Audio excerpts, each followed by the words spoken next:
As one of the team physicians for Klein ISD, I work alongside their great trainers in order to evaluate, diagnose, and treat a whole host of injuries both on the sideline, such as tonight, and off the field that we do in the office setting during the week. I work with a wonderful team of orthopedic surgeons and primary care sports medicine physicians as a part of Houston Methodist Orthopedics and Sports Medicine in order to treat our patients and to get them back on the field as quickly but as safely as possible.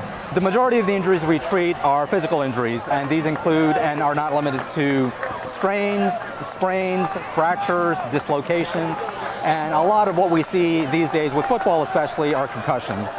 And we treat these both on the sideline and in the office setting. In order to prevent injuries, it's very important to remember to have a proper warm-up, stretching, hydration, and conditioning.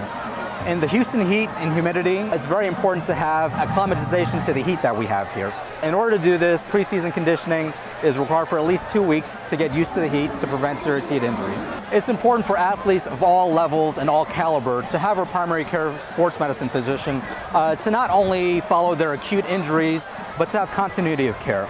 It's very important for me as a doctor to know my patients. Different patients can have different risks for certain injuries, and it's more important for me to know that to treat them effectively, to follow them throughout the season, and to make sure they get the best care possible for their specific case. Because Houston Methodist Willowbrook and Houston Methodist Sports Medicine Orthopedics are such an integral part of this community in Northwest Houston, we find it our duty to be there for these kids, to be there for these games, to be there for their parents in order to provide care and be an integral part of their medical care, both on and off the field. So I couldn't really imagine a better way to spend a Friday or Saturday night than to be watching a football game. It's hard to call this work.